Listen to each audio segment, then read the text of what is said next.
इस शदीद गर्मी को मात दीजिए ठंडे ठंडे फालसा मशरूब के साथ। अस्सलाम वालेकुम, welcome back to Amber Ansari food secrets. आज बनाएंगे बहुत ही ज़बरदस्त फालसा जूस शरबत। हम बनाएंगे फालसा का शरबत, बनाएंगे बहुत ही आसान तरीके से, जिसे आप बनाकर जो है वो सेव कर सकते हैं, फ्रीज़ कर सकते हैं, महफूज कर सकते हैं 10 से 15 महीने के लिए। और अगर आप इसको बनाकर वैसे ही इस्तेमाल करना चाहते हैं तो भी ये बहुत ही ज़बरदस्त रेसिपी बनने वाली है। तो मज़ेदार सा इसका कलर देखें, माशाल्लाह माशाल्लाह से बहुत ही मज़ेदार सा ये फालसा जूस, जो कि आपकी एनर्जी लेवल को 10 गुना बढ़ा देगा। और जनाब बहुत ही मज़ेदार सा ये खट्टा मीठा सा फालसा शरबत इंतहाई मज़ेदार, जिगर मैदे की गर्मी को दूर करने के साथ साथ आपकी स्किन को इतना ज़्यादा फ्रेश रखता है। ये अंदर से आपकी जितने भी स्किन के जो मसले मसाइल होते हैं वो भी दूर करता है, और आपकी स्किन फ्रेश और आपका दिमाग बिल्कुल ठंडा हो जाता है। तो देख लेते हैं किस तरह से इस फालसा शरबत को बनाना है हमने, और इसको कैसे प्रिजर्व करना है। तो ये छोटे छोटे दाने, इनके छोटे साइज़ पर बिल्कुल भी नहीं जाना आपने। इसकी इफ़ादियत के बारे में अगर बात करें तो वीडियो कम पड़ जाएगी। बहुत मज़ेदार, बहुत ही फ़ायदेमंद ये फालसा होते हैं। ठीक है, अब आप इसको देख लेते हैं। अच्छे से मैंने वॉश करके इसको रख लिया है। अब आ जाते हैं कुकिंग की तरफ। यहाँ पर एक पैन ले लेंगे, और यहाँ पर मैंने कढ़ाई में तकरीबन 1 लीटर पानी जो है वो डाल लिया है। यहाँ पर 1 लीटर पानी लेंगे, तकरीबन मेरे पास 1 पाव के करीब जो है वो फालसा है।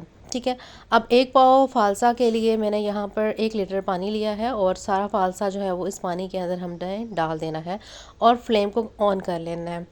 ठीक हो गया, तो इसको हमने पकाना है।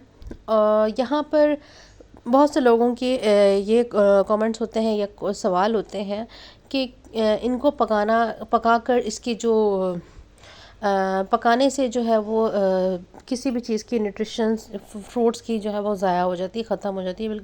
बल्कि ऐसा बिल्कुल भी नहीं है। इससे ये होता है कि इसकी शेल्फ़ लाइफ बढ़ जाती है। अगर आपने इसको प्रिजर्व करना है तो आप इसको बॉईल करके ही, पका कर ही इसको आगे फर्दर यूज़ कर सकते हैं, जैसे स्क्वैश वगैरह होते हैं। और फ्रेश जूस वो आप फ़ौरन बनाते हैं और फ़ौरन ही इसको पी लेते हैं। अच्छा, यहाँ पे देखें कितना खूबसूरत सा फालसा का कलर बॉईल करने से आ चुका है। इसको हम मज़ीद पकाएंगे। 5 से 7 मिनट में आपके फालसा बहुत ज़्यादा सॉफ्ट हो जाएंगे, कलर इनका पानी में आ जाएगा। ये देखें इतना प्यारा सा कलर। ठंडा कर लेंगे और इसको ग्राइंड कर लेंगे।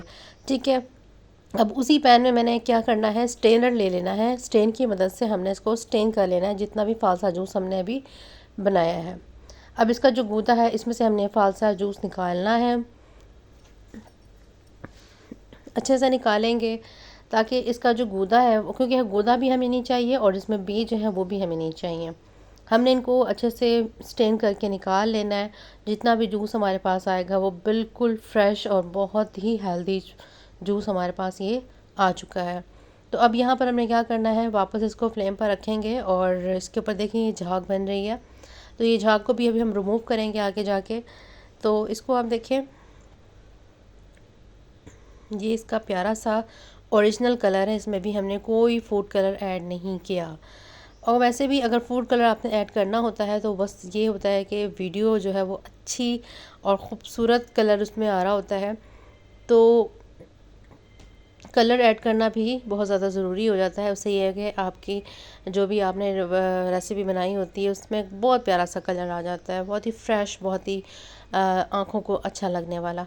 अच्छा, यहाँ पर हमने 1 कप चीनी डाल देना है। ठीक है, 1 कप ही हमारे पास जो है वो फालसा थे, और 1 लीटर पानी से हमने ये जूस निकाला है। तो 1 कप चीनी जो है वो मेजरमेंट के हिसाब से मैंने डाल दिया है। कम ज़्यादा चीनी अपनी मर्ज़ी के मुताबिक आप कर सकते हैं। यहाँ पर हमने चीनी को इसमें पकाना है। हमने कोई इसको बहुत ज़्यादा शीरा बना के गाढ़ा नहीं करना। बस इतना पकाना है कि आपका जो शरबत है, जो जूस हम बना रहे हैं, वो इसके साथ अच्छे से यकजान हो जाए, अच्छे से इसका मिक्सचर बन जाए। अब देखें यहाँ पर चीनी डालने के बाद इसकी में एक झाग सी बनना शुरू हो गई है। ये चीनी की वजह से है। ठीक है, चीनी ने अपना जो भी इसके अंदर जो भी केमिकल्स हैं या जो भी चीज़ें इसके अंदर थी, वो सब ऊपर आ गई है। तो अब इसको हमने रिमूव करना है। इसको बिल्कुल भी छोड़ना नहीं होता, इसको हमने रिमूव करना होता है। तो अब इसको हमने केमिकल फ्री कर लेना है, जो शुगर हमने ऐड की थी। अब ये देखिए अच्छे से साफ़ हो गया है, क्लियर हो गया है।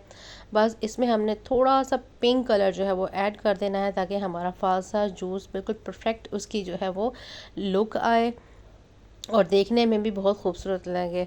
ठीक हो गया, इसको अच्छे से हमने फिर से फूड कलर डाल के 1 से 2 सेकंड के लिए पका लेना है ताकि अच्छा सा इसके अंदर कलर आ जाए।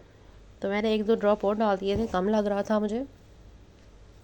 अगर आप ऐड नहीं करना चाहते तो मत ऐड कीजिएगा, इससे आपके जायके में, इससे आपके किसी भी चीज़ में कोई फ़र्क नहीं आएगा, कोई तब्दीली नहीं आएगी, बस कलर चेंज होगा और वो देखने में बहुत प्यारा लगेगा। ठीक हो गया, ठंडा कर लेंगे। जैसे ये ठंडा होगा इसको हम एक बॉटल में ट्रांसफ़र कर लेंगे और बॉटल में ट्रांसफ़र करके उसको हमने, अच्छा यहाँ पर मैंने ब्लैक सॉल्ट डाला था, वो आई थिंक मुझे वीडियो जो है वो स्किप हो गई है। तो ब्लैक सॉल्ट आपने ज़रूर ऐड कर देना है, या फिर जब आप इसको जूस इसका प्रिपेयर करने लगेंगे तब भी आप उस टाइम पे भी आप डाल सकते हैं। तो यहाँ पर हमने फालसा जूस को जो है वो प्रिज़र्व करने के लिए बॉटल में डाल रहे हैं। तो ये जो है इसको इतना ज़्यादा हमने बनाया नहीं है और बहुत ज़्यादा इसको हमने छोड़ना भी नहीं, इसलिए मैंने यहाँ पर जो है वो कोई केमिकल या फिर सिरका वगैरह ऐड नहीं किया। अगर आप क्योंकि ये इतना हमने बनाया है कि ये 1 हफ्ते में ही हमारा ख़त्म हो जाना है, 3-4 दिनों में ही हमारा जो है ये जूस ख़त्म हो जाएगा। तो हम दोबारा से फ्रेश बना लेंगे और फालसा तो अभी है ही मौजूद। तो ये देखें ज़बरदस्त सा माशाल्लाह माशाल्लाह से अल्हम्दुलिल्लाह इतना मज़ेदार सा हमारा फालसा जूस जो है वो तैयार हो चुका है। फालसे का शरबत यकीन करें ये जायके में इतना मज़ेदार, इसकी खुशबू इतनी मज़ेदार, बिल्कुल मज़ेदार खटा खटा सा फालसा शरबत। जब आप इसको एक सिप लेंगे ना, यकीन करें आपके दिमाग को सिग्नल जाते हैं कि बस अब फ्रेश हो जाओ, और दिलो दिमाग को और जो अंदर आपकी ठंड पड़ती है, मैदे और जिगर की गर्मी, इतनी ज़्यादा सुकून मिलता है ना इसमें। आपने गार्निश के लिए यहाँ पे पुदीने के पत्ते जो है वो गार्निश कर लें, इससे बहुत ही प्यारी लुक आ जाएगी। और आप इसका एक सिप लेंगे ना, आप मुझे दुआएं देंगे कि इतनी ज़बरदस्त रेसिपी आज आपके साथ मैंने शेयर की है। अगर तो रेसिपी ज़रा सी भी अच्छी लगे तो ज़रूर लाइक कीजिएगा, चैनल पर न्यू है तो चैनल को सब्सक्राइब कर लीजिएगा। मिलते हैं किसी नई वीडियो में नई रेसिपी के साथ।